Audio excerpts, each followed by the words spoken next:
vision of seeing a world living in unity through love. Oh, you know we had to do it, right? Brother empowerment. It's been a long Helping brothers to break through without breaking. With international viewership.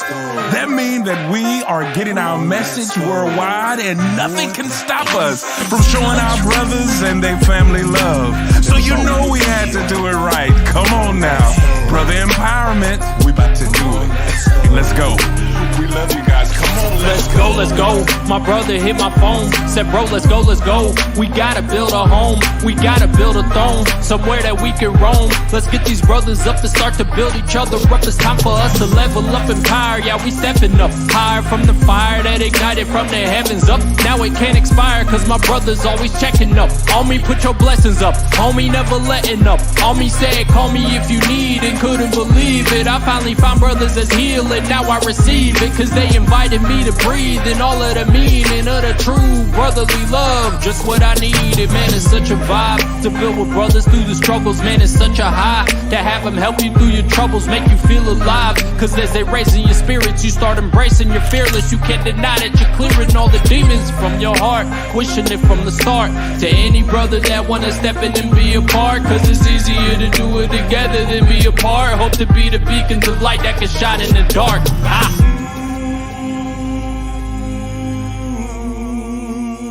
Come on, let's go.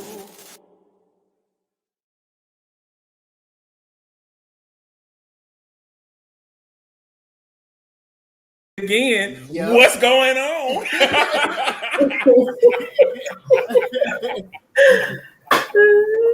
How you let me do that again? Hey, I'm looking for my cue. That's all. My cue is your cue. But my cue. Mine is your cue is my cue. What's going on, everybody? It's Thursday, so you know what that means. It's Brother Empowerment Day. Hey, bro, I still haven't got used to that new intro. That intro is like fire. Yeah, it's hot fire. And every time I watch the video, I get a new favorite part. Mm-hmm. Like my favorite part, for those who don't know, I'm from a beautiful metropolis town known as Augusta, Georgia, that sits on the river. So, you know, it has a feature in there. So that's one of my favorite parts, the subtle feature of an ode to Augusta that's in there. And then there's a part when you get to about 47 seconds, Cordell do like a shimmy. That's my second favorite part. But look, before we get into all of that, guys, if this is your first time watching, Brother Empowerment is a show to help brothers and their families to break through without breaking. See, this is not one of those bashing shows. So we're not going to be sitting here telling you what you ought to do, but we will have engaging conversations and hope that something that is said today will help impact you, your family, or somebody that is closely connected to you. Before we get into our guest tonight, bro, how was your week? Man, my week it's been okay, man. It's really just been like filled with just taking care of stuff, man. Really just when I say taking care of stuff, I mean bills. Taking care of business. just bills, man. Just bills. I didn't had to get my AC worked on. I didn't had to pay the normal bills. I didn't had to it's just stuff, man. Like gas prices fluctuating. It's just, man, food is costing more. They got shortages of stuff. Stuff is just costing. So the week has just been filled with me being like, man, why is stuff so expensive? Why? Why is it so expensive? You know, I was thinking about that too. I think it's just adulthood is probably the most expensive hood to be in. Mm-hmm. You know, it's like the market value is always going up by the minute to be an adult. And I really want to get out of this. Yeah. It's ghetto too. Yeah. So my week has been okay, man. Just filled with bills and expenses and finances. What about you, bro? I'm trying to think. I actually had a good week. I'm a little tired. I did a lot of running this week, right. A lot of catching up. I'm kind of getting back into the rhythm because I was in kind of a funk too. So I'm trying to get up out of that. But I am excited about this week. I'm gonna let Ahmed tell more about it, but he has a live performance this week. And I was excited because we got our first guest of the Let's Go season. Yes, we do. And then they dope people, you know what I mean? Yep. Because, you know, I like people that's smart. Yes. And know how to dress. Yeah. Them two things right there, you got me. If you smart and know how to dress, I got you. And talented. Just smart and know how to dress. Those two are my favorite. Oh, talented is yours. Yeah, I was just gonna go for 2. Like, we got a 2 compliment. Let me stop. But no, man. But I'm definitely excited about everything. Yeah. So now we're gonna turn it over to. No, we got our collaborator first. We got our collaborator. Okay. Iconic, tell them people who you are down there in the blue that I'm jealous of. Hey everybody, my name's Iconic Bond, local hip hop artist, community servant, process engineer, pharmaceutical company. Like to do a little bit of everything. Yeah, that's me. Well, now we're about to get into our official guest. We got the Elmores. Mm-hmm. The Elmores that know about Amore. It kind of just goes together. Yeah. The Elmores and Amore. I mean, they pretty dope. Mm-hmm. So the Elmores. Go on and tell these people who you are. Mm-hmm. Who you is, who you be. Mm-hmm. Hey, everybody, you want to go first? Sure. Hi, everyone. I am Nikki Elmore. I'm the wife of Terrance Elmore, Mr. Brown Sugar Cafe, and I'm just excited to be and happy to be on the show tonight. I'm very happy to be here. I'm happy to be here. I guess that's what we're going to do. We're going to just wait. Yeah. Maybe he'll clean it up. Yeah. Okay. Yeah, so I am Terrance P. Elmore. I am the author of the Brown. My blog is the Brown Sugar Cafe. I just started a podcast, the Brown Sugar Cafe podcast. I'm the author of.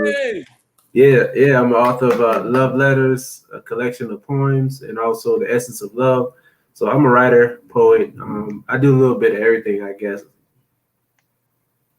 So he gonna leave it out too. So does your wife write, sir? Yes, she does. Oh, what does your wife do? Yes, please tell us. I have a blog that is called I'm Not My Yesterday. That's a dope title. Okay, so you're not your title. I mean, you're not yesterday. I'm not my yesterday. Tell me where that came from, because I want to know. I'm Not My Yesterday. It's about I like to share my stories of just different things that I've dealt with and I've been through in life. And I came up with I'm Not My Yesterday because it's whatever decisions or mistakes that we made in our past doesn't define who we are in our future. So, we just allow our yesterday to be just what it is, our yesterday, and we press forward and we just move forward with, just being a better us. Ooh, it's so much I want to say about that. Come on, say it. I'm going to say it in a minute because we got to acknowledge our guests first. Yeah. Yes. I'm going to tell y'all, guys, we live on LinkedIn too now. Yeah. And last episode, we got over 100 views on LinkedIn and I'm kind of excited about that. So upgrade. Right. So now let's acknowledge our guests, bro. So I see that we have a bunch of people on. Please put a comment in the comment section so we can shout you out. So we got Tara's in the house, our big sister. Hey Tara. Hey Tara. We got Rashid in the house, aka She-Hulk, aka my Booski. Hey Booski. What's going on? We got Ricky, aka the Beard, in the building. What's up, Ricky, man? And look what he said. Yeah, I can't. It's coming. Yeah, we definitely do that. I don't know. You don't know. What do you mean you don't know? Don't worry, we know. Okay. We got Ahmed in here on his own stuff.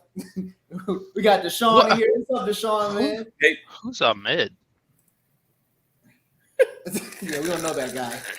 We have Tamara's on. What's going on, Tam? Hey, Tam. Let's see.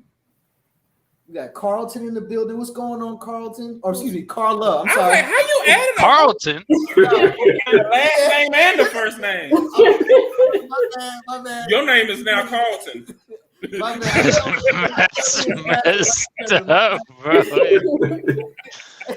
You just skipped over the whole name. Yeah. Hey, he combined that joke and talking about sandwich. We got Keysandra in the building. What's going on, Keysandra? Hey, Key. So we got Brianna is in the building. What's going on, Brianna? We got Benjamin in the building. What's going on, bro? And then we have Rosita. Yep. Augusta is showing up. Word. Ben is my little cousin. Okay. That's Steve's little brother. Oh, okay. Look, Steve. Who else we got? She said it's okay. All right, thank you, because I felt real bad for you. Don't let him off, Carla. He done renamed you. Carlton. I think that the fact that Not My Yesterday is such an appropriate title because this season is about let's go. Mm-hmm. And that's literally what it's telling people. I'm not my yesterday, so let go of that crap because I'm moving forward. Let's go. So Yeah. I love everything about it. And guys, you know how we do. I forgot Janice. Excuse me. Sorry, Janice. You skipped over I Janice. sure did. Sorry, Janice. Hey, Janice. Hey. He just went straight to Carlton. That wasn't even him. Carlton ain't in attendance. So you like, hey, Carlton. Oh, yeah. But guys, you know how we do. You see their name. We're gonna put the URL in there. Go ahead and follow. Terrance has already been on the show before. Was it last year or the year before? It was last year. Last year. I think it was last year, yeah. Mm-hmm. And he did one of his poems for us. I actually have the first book. I need to get the second book. But guys, don't be like me. Pick up both books now. You know what I mean? So, Terrance, shoot me the URL, or you can put it in there if you can, for sure. so that way people will know how to get your book. Matter of fact, I'll just look it up while we talking. So we doing something a little different this time, guys. We are still moving forward with the quotes. I actually like the quotes because it's helping me think and look at things differently as well. It's really a different aspect on the show this season, and really now people have no idea what we're going to talk about. Literally, they don't. And so even us. Exactly. And so it's a refreshing spin on the season. I think it's keeping it fresh and funky. I like it. Well, since this is actually one of my favorite people, I'm gonna let you do the honors of reading. Okay. You've got to love yourself enough, not only so that others will be able to love you, but that you'll be able to love others. Dr. Cornel West, professor and philosopher. Oh, who want to tackle that one? Well, I mean, I'll go first on that one, and that goes into what we believe here in the organization, is that to love yourself is to love others, and so that if you don't love yourself properly, there's no way in heck that you're going to be able to facilitate that with someone else. So it starts with you, as do most things. So that's what that says to me. Oh, who else want to take a spin at it?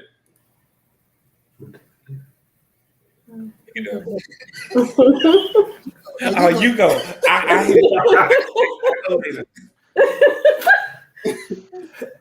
Yeah, I agree with that. I think we first learn how to love someone by loving ourselves, because you can't pour from empty cups. So if empty inside, you don't love yourself. Like, how do you expect to give love to someone else, and how do you expect to receive love from someone else? So I totally agree with that. Look, Janice said he stole that quote from Jesus.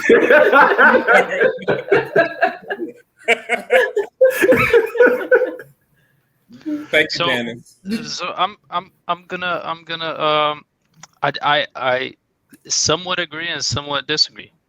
I feel like you could love others without truly loving yourself.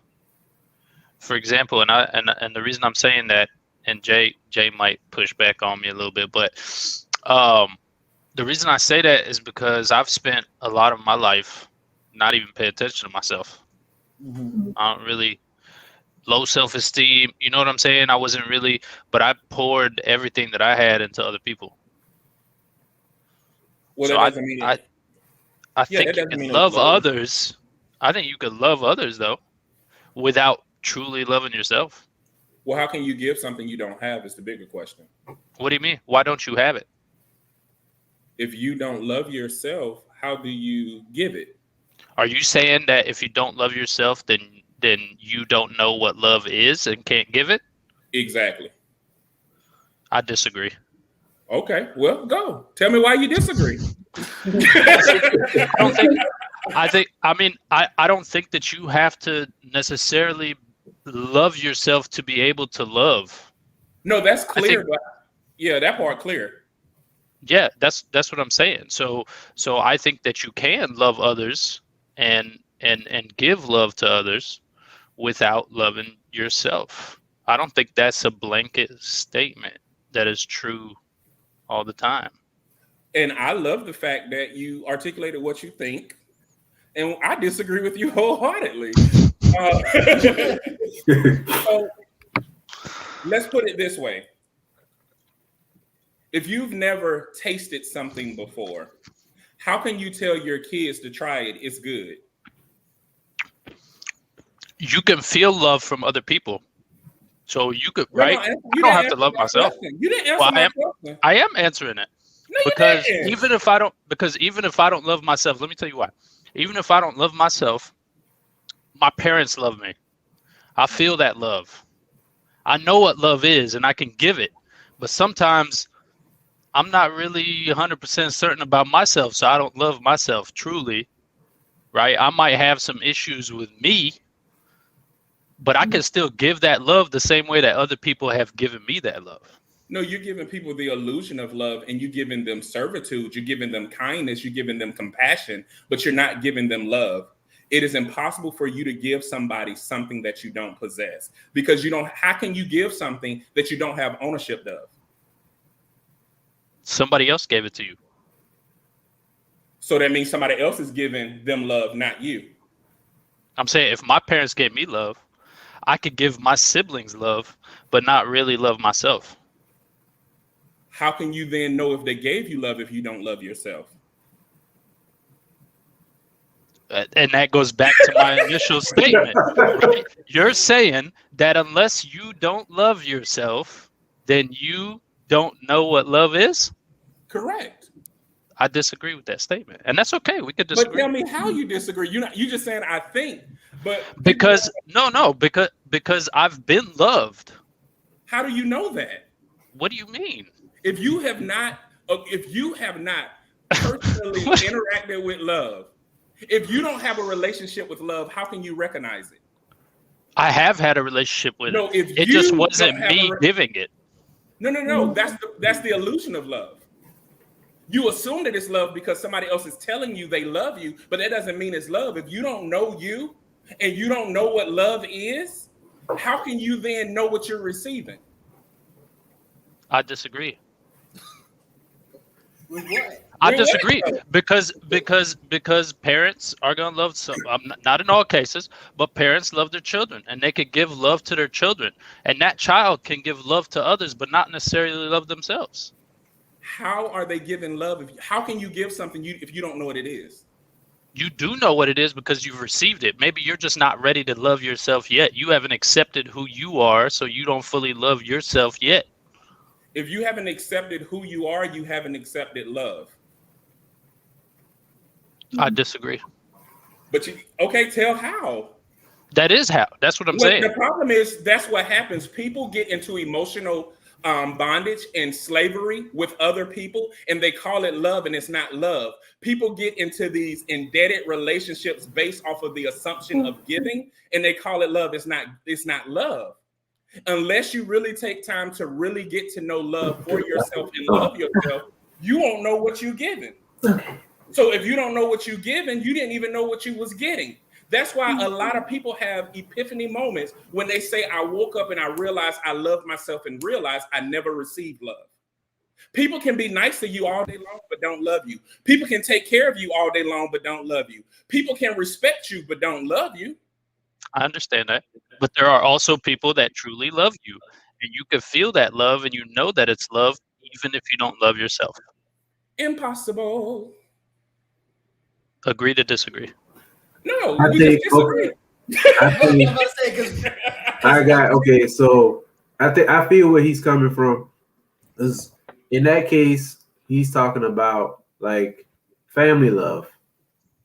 And like that's a different level from as far as like being in a romantic relationship and loving somebody that way. Because even as a child, even if you don't understand love, you know what you're receiving from your parents. And that's even different before you get to the point where your mind is going like, with self-esteem and stuff like that. So I feel him from that aspect. Yeah, it's like before you can you're old enough and mature enough to understand what self-esteem is and how you feel about yourself. Like your parents are loving on you, you feel in love from your siblings, your family, and then at the point where you're old enough to be like, okay, this and this about me I don't like, so I don't love myself because of these things. Because now your mind is open and things like that, but you still know what love is because you were receiving it from your parents and your siblings, and family love is different from being in a relationship. So I feel where he's coming from like that. That was nice too. I'm glad you said that. But that familiar love comes from it comes from a misnomer. It comes from storge, which is a familiar type of love, which is a fairly new concept that was brought in during the Hellenistic influence. And so all that is saying is you have family. Mm-hmm. It means you don't love a person like family, either they family or they not. Mm-hmm. That has nothing to do with love. And so storge was nothing more than a Greek god that was known for family relations. That's where it came from, and that's what people believe. But that's also how people get into bondage, thinking about different types of love, and a lot of it isn't love. A lot of it is manipulation. A lot of it is a play on words, but it's not love. And so that's why people have these epiphany moments, or these moments where they sit back and say, you know what I've been giving people is obligation. What I've been giving them is learned behavior, but it wasn't really love. And so I can't receive something that I don't recognize. So a quick question: How do you recognize self-love as love? How do you know when you've loved yourself? Self-love is love. I just recognize love is love. Yeah, we don't believe in self-love. No, but that's what I'm saying. So how do you're saying that if other people love you, unless you love yourself, you'll never truly recognize that is love or not love. So how is it when you give yourself love or you love yourself that you can recognize that as love? Because you'll realize that you are love itself.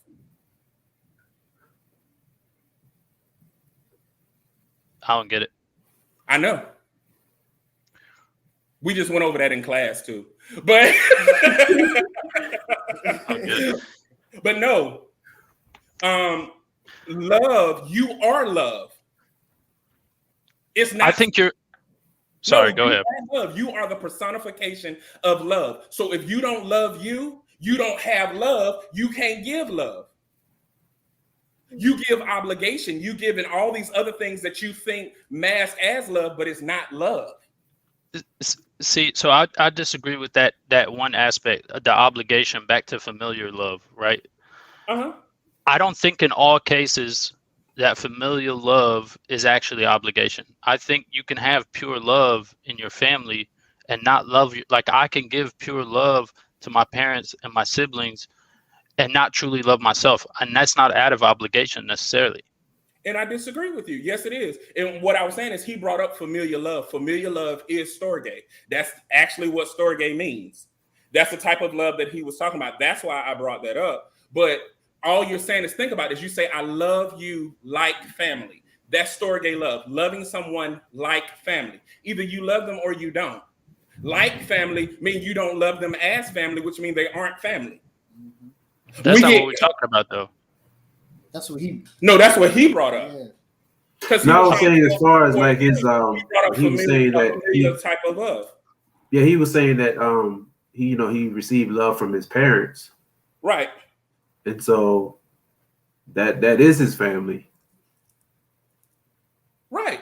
And so that's not necessarily obligatory. But that's an assumption. That's an assumption of love that may not be present because you don't know. Because if you don't love you, how you gonna receive something you don't know what it is? See, but I disagree because that's a special. I mean, you're talking about specific scenarios. Not every scenario is going to be what's the word for it? A perception of love, just because you don't. That doesn't make. So that means. So what you're saying is, if parents truly love their children, if that child does not love themselves, then those parents don't love their children. Right. Parents can love their children, but the children won't know that it's love. That's what I'm saying.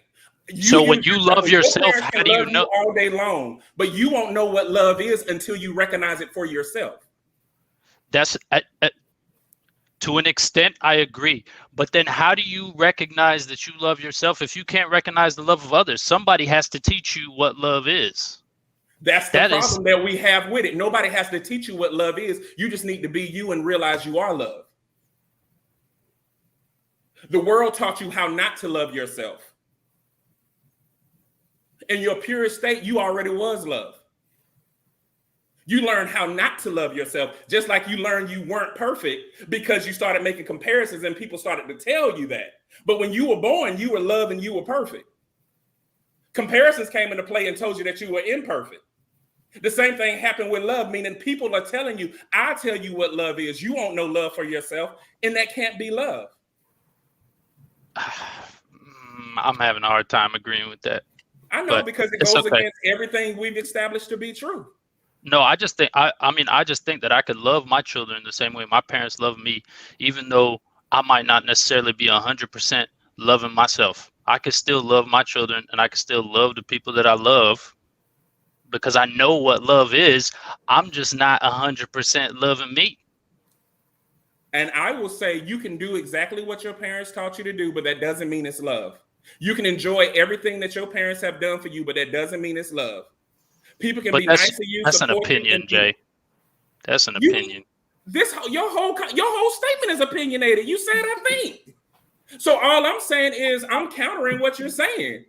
You can do everything that your parents did, but that still don't mean it's love.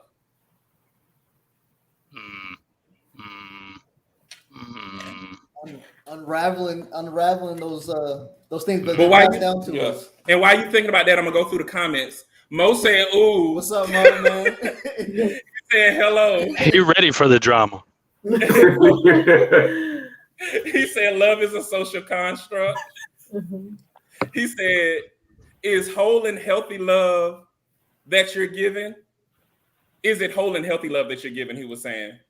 Janice said, "Love is taught." Karen said, "You can give love without loving yourself. It's like when you give advice on something that you've never experienced." Disagree. You have to learn to love because someone has to teach you how to love to a point. Janice, she said, "I agree with J. Cole." Who's J. Cole? Who is she? Love yours. Being disrespectful said, "I agree with Jeremy that if you don't love yourself, then at best you can only give the illusion of love." Yeah, I agree with that. Ricky echoing kind of what Karen said. I get what both of y'all are saying. There are people who have never played football, but they are great coaches. Mo said he agreed with Iconic. Karen said, "I don't if most people can tell." She's saying, I don't know if most people can tell the difference between love and love illusion. They do look very familiar, especially when you think about the characters of love. Is love just a thought, just like fear? We can say any emotion or action is or not is. Good question. The illusion of that is the manipulation and the behavior of dependency out of some sort of familiar obligation or otherwise. Okay. Stephanie says, "So am I." I don't know. Stephanie, we don't know what you're talking about. We don't know what you're talking about, but I was going to check on you today too. Janice said, "Love is blind." It would take so many. What you think is love is not. It's truly not. You need to elevate and find. I need to meet Janice. Me too. For those who are wondering what Love Advocates Training marketing, you get it in front row seat right here. Sign up for the next cohort. Yeah, that's a great plug, Ricky, man, for real. Sign up for the class. It's your idea of love. Love is relative. A good question is, what is love, and are they different types of love? Iconic said he was in disagreement. I said, so am I. Okay. Beautiful. Anything else? Oh, that Elmores, you want to add? Nikki, you want to add anything? I I agree. Well, I kind of agree with iconic. But just hearing you talk about it and breaking it down, because I know I've been at a point in my life that I wasn't loving myself like how I needed to, or what I thought was love, how I should love myself. But during that time is when I felt that I was giving love and I was able to love others. And maybe I just wasn't loving myself all the way. So I kind of agree with what he's saying, but then I understand what you're saying as well. You have no obligation to agree with me, Nikki. I know, but I'm saying once you broke it down, I was like, okay, so he's making sense, but iconic is making sense too because I've been where he was. Yeah, and the funny thing is we all have been where iconic was, all of us. Yep. And that's how we are taught. And the thing is, like Mo said it has been a construct on what love is for so long that it's so embedded in us. The ancient Greek philosophy of love and how we see life in love is so embedded in us that we don't even realize how hard it is. You see what I'm saying? And Stephanie, hey Stephanie, I got a book too. It's called Evatha, Open to Love. And love is ampersands and commas. Love is communicating. We don't realize a lot of the things that hold us back. And everything that hold us back doesn't feel like a punishment. Sometimes there can be pleasurable offenses that take over in our lives and we don't know it until we evolve and really uncover.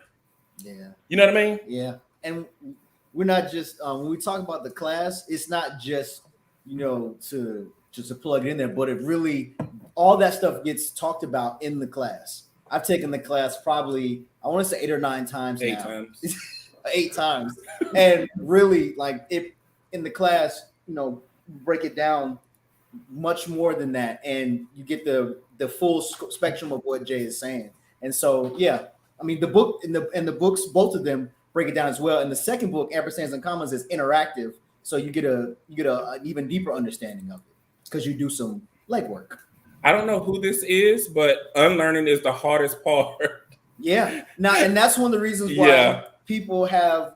That's one of the reasons why the debates get so high energy because, and even I had to learn this that, and Jay told me this a long time ago that when we unlearn things that we were taught, sometimes we take it as the things and the people, the things that we learned, the people that taught us those things are wrong. Something's wrong with them, but it's just they were teaching us what they knew, and that's not always the best thing or the right thing. And some people hold on to those things because of their attachment to those people who taught them those things. And that's where the tug of war comes in because they're saying, no, these people aren't wrong. There's nothing wrong with them, but we're not saying that. We're saying that we have to peel back and unlearn some of these things that are problematic that we've been taught that convolute things. Yeah, especially when it comes to love, we experience what is called love betrayal. Like when you get to a place where you felt like, hold on, I knew these things to be true, and I find out that they may not necessarily be true. Right.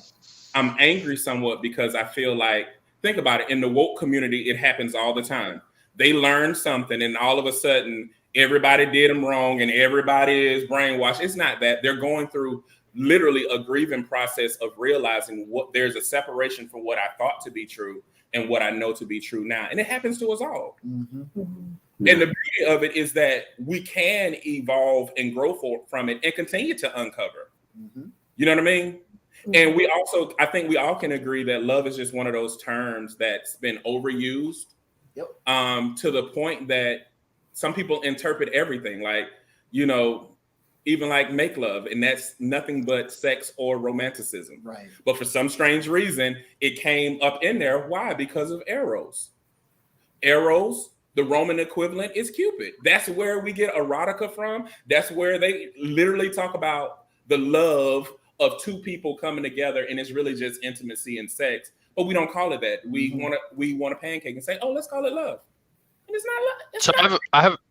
I have a question, Jay. Are there levels of love, or is it an absolute or non-absolute thing? Meaning, can you have different degrees of love? So, like, let's say I don't fully love myself right now, right? Am I at a state of not loving myself, or partially loving myself. Well, either you do or you don't. So it is an absolute. Yeah, either you love yourself or you don't. Like those type of things come. It's like, do you want something to eat or you don't? We make it overly complicated. Now, when you experience love, you may have different ways of expressing what you feel because things feel different to everybody. Tickling makes some people laugh. Tickling hurt for other people. That doesn't mean that you're not experiencing a tickle.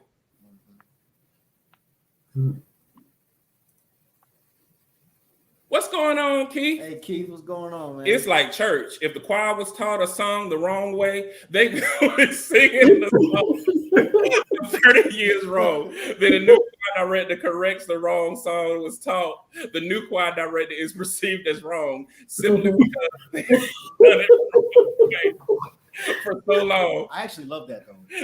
Thank you, Keith. Yeah, that's a real good example. That's good. Keith did give a great example, but Keith also is a fighter, man. He went through cancer, beat it. His wife is a Zeta, and she kept us all in tune. And man, I was one of the ones praying and rooting for you, Keith. Word. So thank you for being on tonight. Thank you for giving a beautiful analogy. Yeah, that's dope right there. I like it. So I will love yourself, but be disappointed or something else. Love is love. What you about to say? I was gonna say part of maybe the reason why we can't see eye to eye from this specific perspective goes back to maybe the belief system too, right? So in Islam, I'm a Muslim, so in Islam, all of those Greek and Roman and all that kind of stuff, we don't have none of that. None of it was part of our religion. None of it made its way into our religion. So our definition of love and where that came from is completely different than the Western kind of idea of love. Well, I still agree with you because I don't subscribe to the Western ideology of love either. Well, I was just because you were talking about arrows, right, and all that kind of stuff. So I just wanted to make that distinction that those are things that as Muslims, we don't believe in none of that. None of that had any impact on our religion. It didn't make its way into our scripture. There's nothing like that in there. So that's part of the reason why I'm also saying the things that I'm saying, because it is part of my belief system. So. And I respect that, and that's why we call it a value, and we respect that you have a value, but I will disagree when we talk about the influence of the Hellenistic. The Hellenistic influenced the entire globe. So it may not directly impacted your faith, but it did impact the perception of it, because when you talked about familial love came from the Hellenistic influence. There are no mentions of familial love in any of the sacred texts either. But they came through various constructs that influence our perception when we see or experience something. So the Quran actually speaks to it, though. Says familiar love. It doesn't call it familiar love. We don't have that word. That's my exact We don't have point. that word. But that's my exact point. I literally just said familiar love is not mentioned in any of the sacred texts. No sacred text says familiar love. Yeah, but the concept of love and family and the way that you're supposed to love family, that is very specific in our text. Understand that. That's the same in all sacred texts, is what I'm saying. Okay. But going back to what he said, there is a type of love for familiar love, is a type of love that has been taught across the globe. All I was doing was telling him what it was called and where it came from. Okay. You're talking about love of your family. Yes. Okay. What's Stephanie say? I missed the beginning, but it sounds like you're saying there's only one. We don't believe there's a definition for love. Yeah. It has certain attributes, but there's no textbook Oxford definition. And we said it simple at the very beginning. You are love. Mm-hmm. Can you define you? I can't define me. Mm-hmm. But you can experience me, right? That's all we're saying. We're going to move on to the next one. Next. Spend all day on this one. Yeah. Next. We'll talk about that later. before we go to a man concert, and he'd be like, "Them two can't come in." Listen, I just wanted to be different this time. Every time I come on, I agree with everything. I'm done agreeing. Let's go. Oh, Being defiant on purpose. with your blue light, you can't get too defined with a blue light. You need a red light. Hey, you told me to be confident and love myself, so I'm over here being confident and loving myself. Let's go. I never said be confident, but go ahead. Even the finest sword plunged eventually rust. Even the finest sword plunged into salt water will eventually rust. Yeah. Mm-hmm. Mm-hmm. Yeah. Mm-hmm. Mm-hmm. I can't disagree with that one. I can't disagree. That's Sun Tzu, man. That's Sun Tzu. You can't disagree with Sun Tzu. If you don't mind, let me say something about this, because I truly believe in this, and we actually have these types of teachings in our religion too, and I'm sure other religions have the same thing, right? It talks about how you are who your friends are. Mm-hmm. Right. So if you have a circle that is a bad circle, a bad influence of people, that you will become whatever that circle is. And I feel like that's as soon as I read that statement, that's what came up. Right. You could be the best person in the world, but if you put yourself in the middle of a bunch of people who are not, whatever, I'm not going to judge or say what, you know what I'm saying? You're going to become them. You're going to become them. And whether you like it or not, it's going to happen. I don't have nothing to say to it. Yeah, I agree. Yeah, I do too. Yeah. Mhm. I mean, Yeah, I agree. Yeah, that's pretty much. you Sun basically Tzu told is the everybody to get new friends. Well, check You told everybody check your circle. That's like, hey, what's the shirt? Check your connections. Yo, but that's important. That's important, though. I mean, I'll tell you this from my experience over my lifetime. I found myself sometimes just giving in to whatever friends I could find, whatever friends were around, because it wasn't, you know what I'm saying? It was like whatever the easiest group I could be with, I was with. And it wasn't until later on that I was like, man, this is not, I would rather be alone at this point in my life than around some of the people that I was around. And so I distanced myself from all people until I was able to, at least sharpen myself. And then I went out and chose the people that I wanted to be around. Stephanie said not vibrating. What is going on with Stephanie? We miss you too, Stephanie. We got to get you back. Word. Ricky said, I'm with you, Iconic.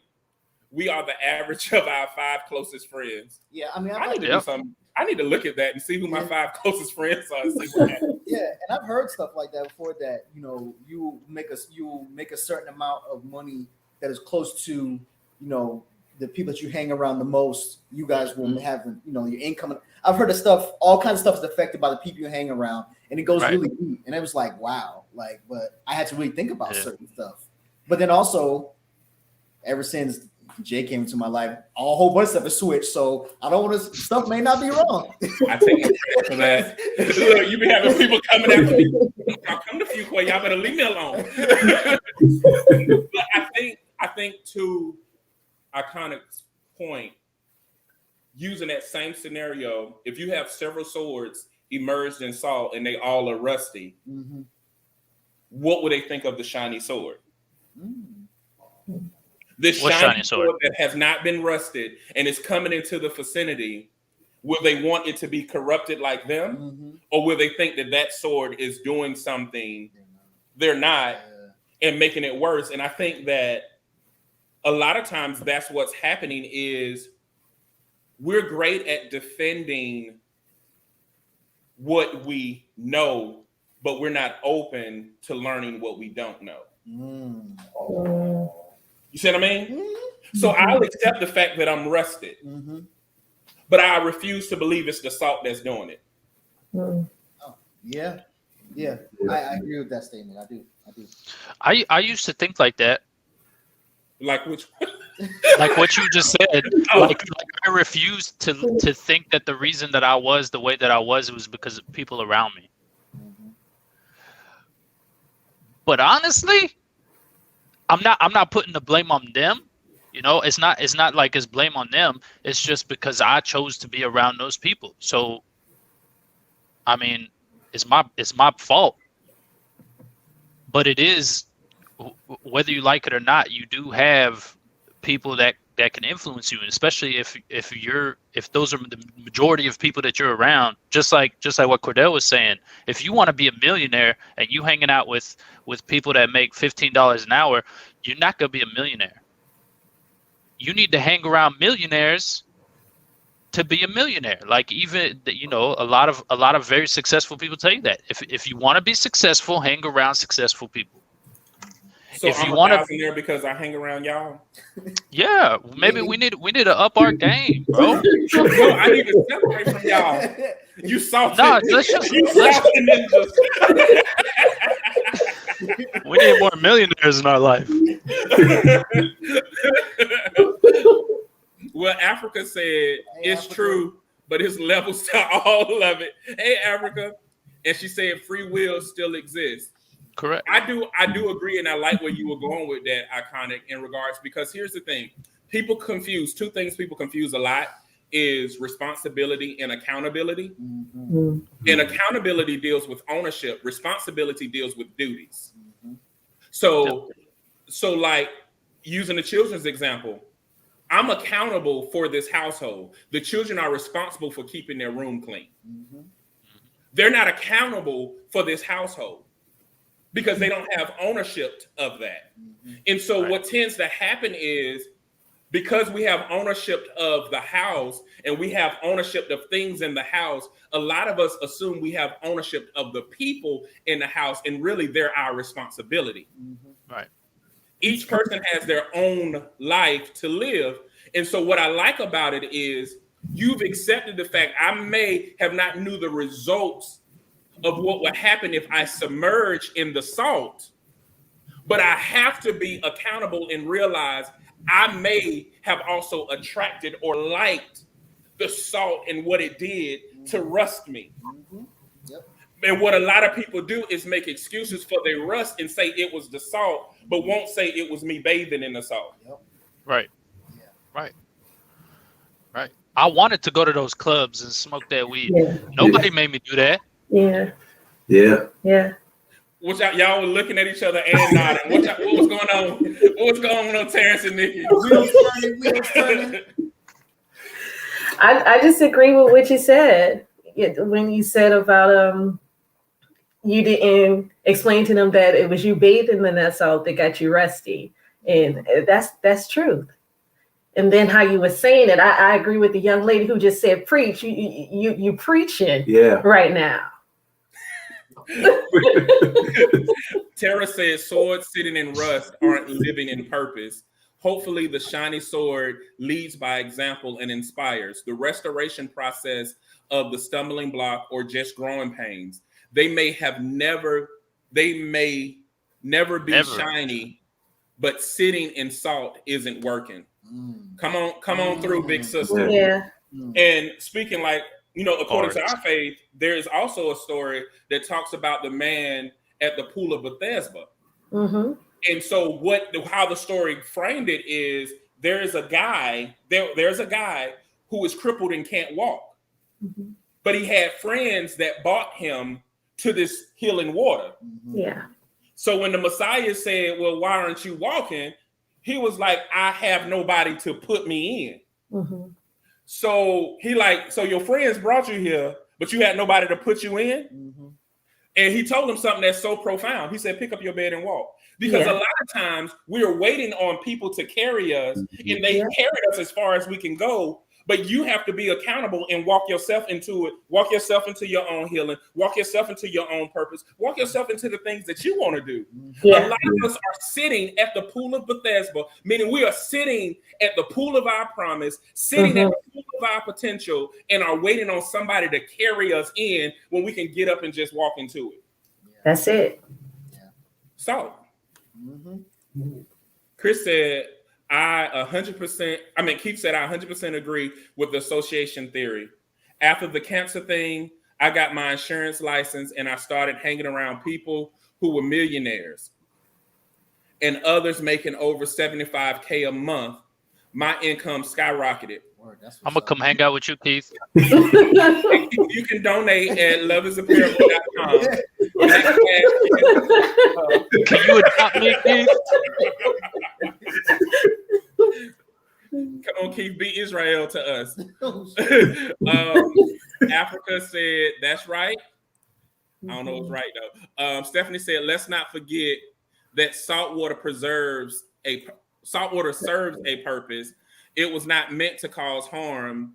It sustains marine life. The sword was never supposed to be there. Exactly. Yeah. It's not the salt rusted the sword. It's the sword went where it wasn't supposed to go. Come on. Yeah. That's good. I love it. That's it there. Yeah, that's it. You better come from Texas with that word. Okay.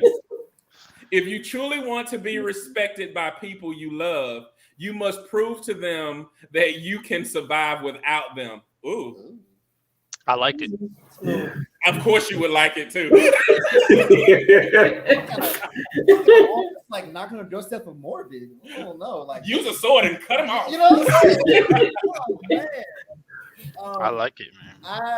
I think that's a real pessimistic and real just extreme way of looking at things. Just because, like a lot of things, you can feel, and you know when someone actually respects you or they don't. You know, your spirit will tell you if this person really actually respects you or they just are giving you an illusion or whatever. So I don't think you have to go that far. I do believe that you shouldn't be afraid to let anyone go. But that's all. But that's a separate conversation. But as far as making someone, prove that they respect you by showing that you can survive without them, I think that's a really extreme and warped way of looking at respect and all kinds of stuff. So I can't agree with that. That seems real just out there. Ahmed, are you gonna he disagree? Yeah. No.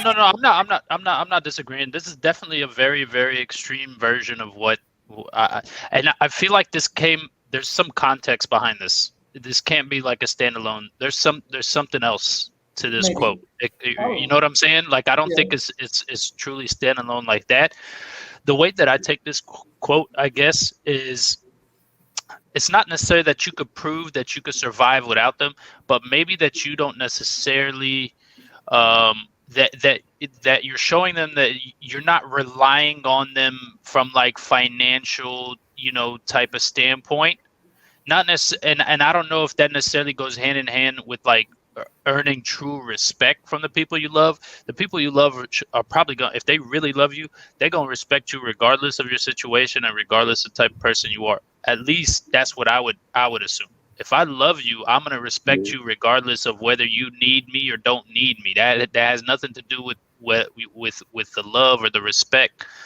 I think it's I don't know. It's a very extreme. I'd have to see the context around it to even really understand why this quote was written. Stephanie said she just saying don't give saltwater a bad rap. Tell us what to say in that language. Tara agreed with you, and then Rashia said some things call for extreme measures. What y'all got to say, Elmores? This is a weird quote, man, because it's like, okay, so you can prove to somebody that you can survive without them, but they may have this sense of entitlement, and now that you're doing something without them, they totally feel disrespect towards you. They don't like you anymore or whatever because you proved them wrong. Mm-hmm. It's just, I don't know, it's odd. Yeah, it's very odd. It's like love and respect is in this statement, and then it's talking about surviving without them. And so, like I kind of said, like if somebody truly loves you, you don't have to prove to them anything, especially like proving you can survive without them. This is I need context for this too. This is very weird. It's like it seems almost like whoever said this was just mad at a specific person. Mm-hmm. Well, I think that sometimes this happens in our culture a lot, where people say something offshoot that sounds like, "Ooh, that's profound," and you like, it really isn't. It kind of reminds me of the "I can do bad all by myself" type mentality, but nobody sat there and told the person, "Well, why do you want to do bad?" Period. Right. Yeah. And so this is, if I truly want to be respected, The problem is you don't feel respected. Mm-hmm. Yep. It doesn't matter if they love you or not. The only thing that you want is really to be respected. Mm-hmm. And you must prove to them that that survive without them. It just proves that you are a survivor. Right. It still has nothing to do with being respected. And I think that a lot of times we go through these extreme measures to control and manipulate, which I'm not trying to be funny, but I tie this into that love. Because with the love phenomenon, there are obligations or standards or expectations that people have on people that they have no jurisdiction on. Mm-hmm. And the only person that you truly have jurisdiction on is yourself. Right. So sitting there telling somebody, well, if you love me, you would do blah, blah, blah. No, if you love, you will do such and such, but that doesn't mean the next person will have to do that. Mm-hmm. And so we get caught up in this trying to make people, and really it's really manipulation. Yeah. Mm-hmm. And a lot of people don't want to talk about that. You want to manipulate and guilt people into respecting you. What about just telling them they need to respect you and what you believe respect is? Yeah. Can we have a conversation about that? Yeah. This is one of those what do you call it, bro? Empty calorie things? Yep, a whole empty calorie comment. It sounded good at first, but all it do is cause you get bloated. Yep. I love that. It's like, oh, this is good. Yeah, it doesn't do nothing for you. Do absolutely nothing. Not a ting, not a ting. Keith said, come join the business, but it's choice. But it's a choice. It's the decision to take action, to change myself and surroundings, keep things and people out who do not add or serve my purpose. Mm. And I ain't even gonna tell you how I met Keith, but him and his wife are so dope. Mm-hmm. And they're so amazing. And I know how Keith thinks on a lot of things. And I'm glad that I met you when I met you, because even that day, he changed the way I seen a lot of things, him and his wife. Okay. He helped me uncover different ways of looking at things. And I appreciate you, bro. Word. The twang of laws will wake people up. So it's the threat of burning all this down to prove my point. Let's not. No one respects someone that they have to carry the entire way. I will carry your burden, but I don't want to carry it forever. Show me that you can survive.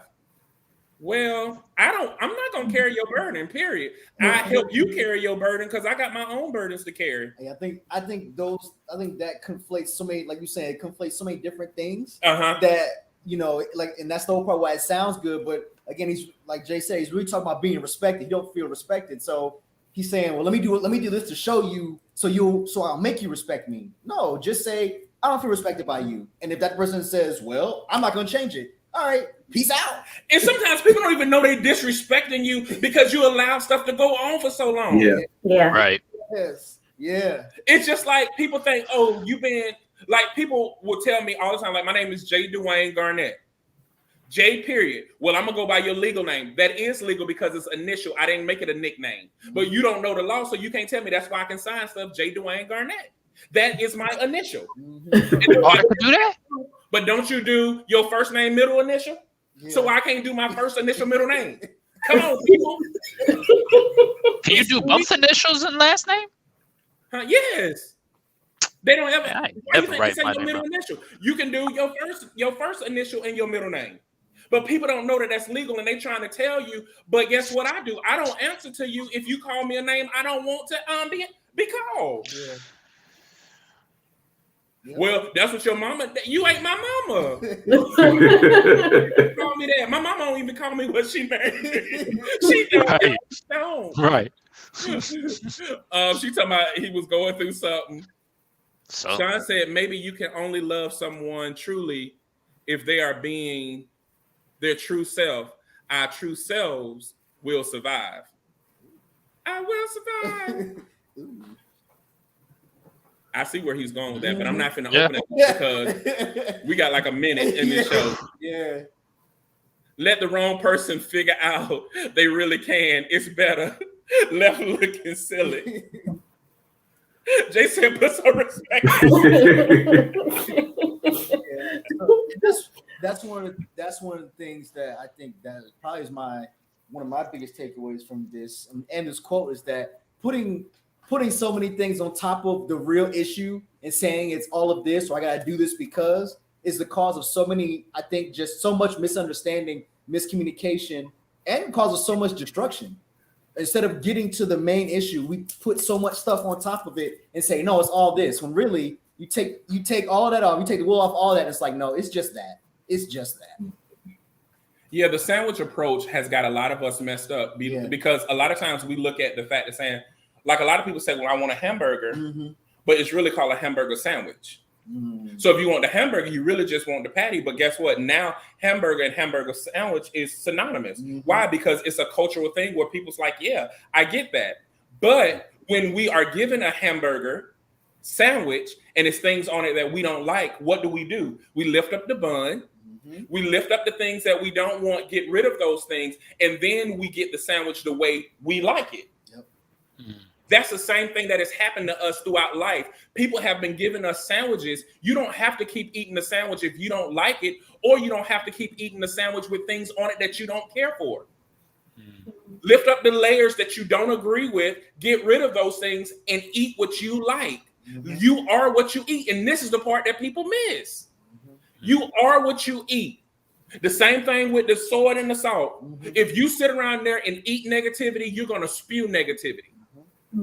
If you sit around there and eat low self-esteem, you're going to have low self-esteem and you're going to project low self-esteem. If you lived a loveless life, you're going to lead a loveless life. But when you make the decision that this is not the sandwich I want to eat, put the condiments on that you want. Put the additives on that you want and enjoy a meal finally that you feel that you deserve. And nobody has the responsibility or the jurisdiction to tell you what is great to your taste buds. That's all I'm gonna say on that one. Cannot agree more. So I have a quick question. Why they call it a hamburger though? If it don't got no ham in it. Because it came from Hamburg. It was a sandwich from Hamburg, the country, Hamburg. It's just ground beef. Right. The place it came from is called Hamburg. Literally. They invented ground beef? No, they invented the patty. How do you invent a patty? It's just portioning out ground beef. Well, nobody thought of it at that time, bro. Why are you getting mad at history? I'm getting hamburger. God, man. Let me tell you a quick funny story. So Muslims don't eat ham, right? Hamburger. I'm thinking about hamburger. Don't talk about my people. That's part of my 18.3%. So let me tell you something funny. Why I really don't like, obviously now I'm old enough to know what a hamburger is, but back before I was old enough, I was in private Muslim school, so we don't eat pork. So when I went to public school in high school, they used to have burgers, but it'd be like hamburgers, and I'd be like, my mom would ask me why I'm eating fries every day. I'm like, Mom, because all they got is a hamburger. Can't eat ham?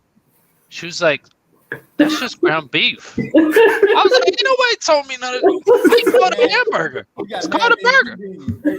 Every time I learn some new stuff, he get mad. Like, man. Don't teach me nothing new.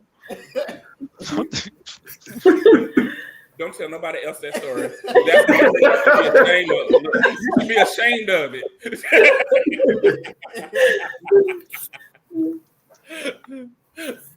Let me see. Oh, he said, we are setting conditions on love and how to love.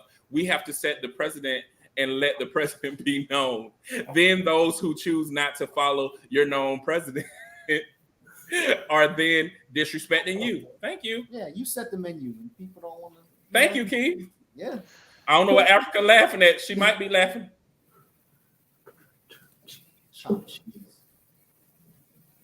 Oh, thanks, Ricky. Thank you, Ricky. Look. Hey, sis, what's going on? Sean said he loved that story. Thank you, Sean.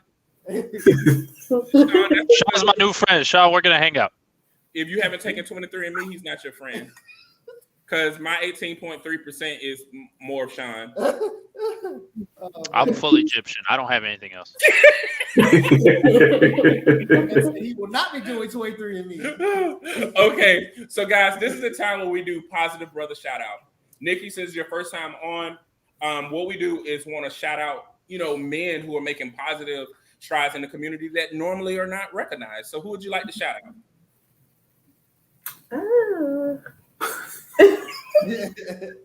Is that thunder and rain out there? Yeah, it is. Yeah, it's thunder. It's raining out your outside too? Oh yeah, thunder and lightning. Outside is different. Like it'll be sunshine, but hers will have rain and bunny rabbits and deers be going up and down the street. And I'm like, how outside different? But It's the Woosah, man. yeah. Woosah in the weather. I'm sorry, go ahead, Nikki. We'll get squirrel moment in a minute. Squirrel. Okay. I really don't know a lot of people in this community because we're just moving here, but I would like to shout you out because of the fine job that you're doing. I really enjoyed tonight. I really enjoyed what you stand for. And I shout you out as well as the Brown Sugar Cafe because he is, doing what he's doing in the community. Word. What community? Yeah, I shout both of you out. This was really good tonight. My first time, and I really enjoyed it. I wish I was in the chat so that I could have really been, but I enjoyed being up here. So good job. Where are you guys at? We're here in Columbia now. Y'all moved to Columbia? Yes, so sorry. So you would move back after I leave, Jerry. Okay. Well, look, now I got other people I can visit when I go back to Columbia. Mm-hmm. For those who don't know, guys, I didn't want to move to North Carolina. I wanted to stay in Columbia, but now I'm in North Carolina. I love it. I wouldn't have started Love is a Parable if I didn't move to North Carolina. I wouldn't have taken a lot of risks. I wouldn't have known that I was a sword and salt if I didn't move. Wow. Okay. Wow. And I'm not saying that the salt was a bad thing. Yeah. It's just that Columbia had a perspective on things that it didn't let me know that I was a sword. So thank you, North Carolina. State that I didn't want to move. You're welcome. I didn't say thank you, Egypt. Down in the heart of Egypt. Terrance. You're welcome too. The whole world needs to thank Egypt. Come on now. We're not gonna get into that. Right? We're not Cradle gonna of get into that. civilization. Positive brother, shout out Terrance because it's about to be negative brother. I want to shout out my cousin Lavaris Frazier. He started this new campaign, Obey Your Success, and he posts videos every Wednesday. He's giving positive affirmations and stuff. So I want to shout him out. Well, make sure you share those videos with us. Okay. Yeah. He's working on knowing that he has support, Nikki. You got to remind him. Okay. I got to send him inspirational text messages. Oh, he didn't even shout out. Now, I will tell you this. You gave us 2 bonus cousins the last time you were on, and we still communicate with Anthony and Antoine. Anthony. Antoine 2.0. Yeah. I refuse to call Anthony Anthony. He's Antoine 2.0. I'm like, what's up? Oh, hey, cousin, what's up? Yeah, so thank you for that. That's the gift that keeps on giving. Yes. Who go next? I can't. Cordell, I'm still thinking. What? No, man. Okay, fine. All right. So I done shouted out everybody that I truly wanted to shout out already on previous shows. So I'm gonna do a little bit something different. Today, I would like to shout out my 2 sons. Okay. They don't really contribute to the community, but they contribute to me. No, man, because yo, don't do them. Don't do them kids, those boys like. No, that. I'm just saying because he said, give positive brother a shout out for guys that do work in the community. They don't do no work in the community. They're still young. One is 5 and one is 4, but you know what? Like, man, they amaze me every single day. And every time I just see them and the way that they're growing and the way that their mind is expanding and just all these different things, it amazes me. And it honestly continues to inspire me to just be the best father that I can be. Word. I just want to tell you that 11.3% of me. I can't see it. I'm French and German. So the Hamburg people are mine. You could have French and German, bro. I don't think Look who my anybody great wants. grandpa is. I think anybody wants Charlemagne. Look, it is. Put some respect on my whole. Yo, 18%. I'm like the best of everything. I'm related to all the people in Africa and the great people in other countries. Did they just put all the famous people from all of those places that they say Why you don't have take it lineage as from? me? We're not telling you.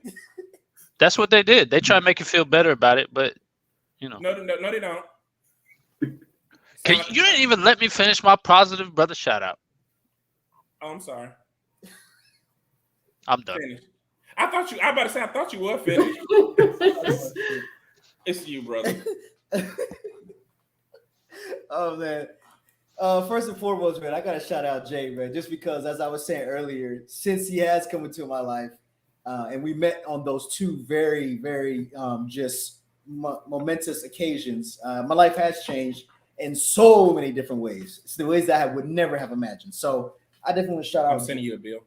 Words going payment plan. So, Rashia, I'm sending you a bill too.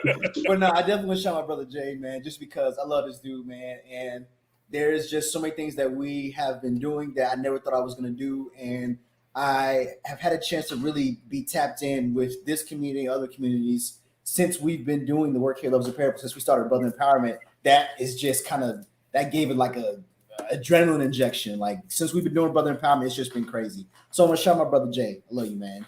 I love you too, brother. And I do want to shout out Ahmed and Terrance for you guys coming on. Terrance, man, it's good to see you again, especially man. With you. That is really, really dope. So I want to shout y'all brothers out, man. And I want to shout out some brothers I don't talk to that often anymore, like Todd or Danny Diesel and your cousin Quentin, Keon, Uncle Marcus. All those brothers that are really have dedicated their time and efforts to be brothers to other brothers and really to sharpen other brothers. Kerwin, all those guys, Ricky, just all those people. I just want to shout y'all because y'all are really just dope, man. That's what the community needs. And so, yeah, that's my positive brother shout out, man. That's awesome, bro. Yeah. I appreciate that too. I definitely want to shout out, man, we've been in this forever. Like I said, I don't love you like a brother. You are my brother. I don't love you like family. You are my family. Right. When we didn't have a community, you were there. When we didn't even know what we were doing, you might be partially stupid because you just trusted us and we didn't know what we was doing. Like he just retarded. Like, got this idea. What we gonna do? Start a nonprofit. Okay. Oh, I need you to be in this video. Let's do it. Thank you for trusting, even when I didn't even know what I was doing and what me and my wife were going to do, but we did it. I really do appreciate you. I really appreciate the relationship you have with the girls. I love the fact that they call you uncle and you get to spoil them your own way, and the relationship that you have with them is dope. And just thank you for showing me that, friendships weren't what I thought they were. Yeah. And you helped me redefine and shape that. Ahmed, thanks for coming into my life, bro. Yeah. And I'm so proud of you for challenging tonight. You better stick to your guns and stand up. Don't do it. I'm extremely proud because it's hard sometimes to stand up for what you believe in. Even when you don't know why you believe it, but you know that you have strong convictions about it, and that's important. And I never, we never discourage people from not being themselves. Yep. And I thank you for constantly stretching yourself and doing it, and being an amazing brother in my life. And you talk about them boys, but them boys are amazing. Yeah. And they are different variations of you. And I thank you for being another example as well. Terrance, I do want to encourage you, man, to just stretch yourself more because you and Nikki are what the world needs for several different reasons. Y'all are both amazing writers, extremely intelligent, and then they can dress. They really can. Fashion, man. Fashion, you don't do nothing else. But the world needs to see more healthy marriages and also see that relationships can be fun. That's also one of the things that Ahmed and Noor have, because people look at marriage right now as if it's a burden. Yeah. And it's not a burden. It is something that is so wonderful Yes, we have headaches. Yes, we argue. Yes, we probably have all contemplated divorce. But one of the things that we never question is if the person is for us. Yeah. And I think that people need to see that, but also see more couples working in tandem and working and fulfilling their dreams. So Terrance, we talked about this about 3 years ago. Keep doing what you purpose to do, because there's more in you. I ain't gonna say all your business, but there's more in you, and you just tread in the water. It's time to baptize yourself up in it, bro. That's why I started that podcast, man. That was something I had been talking about for a while, and I just jumped it off and did it. What days does it air, or do you record? He's still working on the support part. Okay. Well, I haven't had like a set schedule, just pretty much whenever I drop a pod. So I'm working on recording my next one now. So I hadn't gotten to a schedule because I don't want to say I'm gonna do one every week, and I don't do one every week. Cause like with my blog, like I do one every Wednesday, and I've been doing that almost 4 years. I think, yeah. And I do that every Wednesday. So I'm just trying to balance this podcast thing out. And then when I get into a rhythm, I'll say, once a month, twice a month, something like that. Okay. Well, you need to tag us in your stuff, because I just happen to see it and then I catch up. Yeah. But you need to start using your network so other people can truly benefit from your writing and benefit from your work. So just throwing it out there is not really helping if nobody knows. Right, and that's something that's something I'm trying to work on too. Yeah. What's the pod? So you record it, you drop it. Where do you drop the podcast at? I use Anchor, so it's on Apple Pods, it's on Spotify, it's on Google Podcasts, it's everywhere. What is it called? Sorry. It's the Brown Sugar Cafe podcast. Brown Sugar Cafe. That sounds like something we need to be on, bro. That sounds dope. Oh, we ain't cool enough to be on his show. No. Now he we ain't made it there yet. Listen to the trailer. So once I get to the swing, I'll start having guests. Okay. But right now I'm just doing the solo thing. That's it. That's him looking like Kanye. Okay. That's it. I'll definitely check it out, brother. A man loves ledges and he loves steps. There's always steps somewhere in your picture. A man always on edges or jumping off an edge, and this yoga always has steps. Kanye, why are we on these steps? We want to higher levels. But anyway, I ain't finished my brother. Positive brother, shout out. Thank you for that. We'll put the link in there. Guys, connect with everybody that you see here because they need support. Ahmed has a show that's coming out. We have a live performance in Fuquay. We've already shared it. It's on the Love is a Parable page. If you follow Iconic Bond on all social media platforms or go to theiconicbond.com, you'll find out all of that information too. We need to make supporting each other normal. Make supporting each other a feel good so no one will feel like they're doing everything on their own. Mm-hmm. And all of our collaborators that constantly help us. Mo, thank you for being on. Ricky, thank you for being on. Keon, who isn't on tonight. But we also have Kerwin and Ian, who are also our collaborators. Thank you. Thank you so much. And our brother Sean. Yep. I love that dude. I talk to Sean Bates every morning, except he slept when he was on vacation. Yeah. When he went on vacation for his job, he stopped talking to me. So I'm disconnected from everybody. I'm on vacation from everybody. Right, and that was it. I guess that storm done took Ahmed out because it's storming in over here. We're gonna go ahead and head out. Elmores, y'all stay, but everybody else, if you feel that no one else in this world loves you or care about you, you just met how many people? That's 5. That's 5. Okay. You just met, look, he back. 5 people who love you. Cause as they raising your spirits, you start embracing your fearless. You can't deny that you're clearing all the demons from your heart, wishing it from the start. To any brother that wanna step in and be a part, cause it's easier to do it together than be apart. Hope to be the beacons of light that can shine in the dark.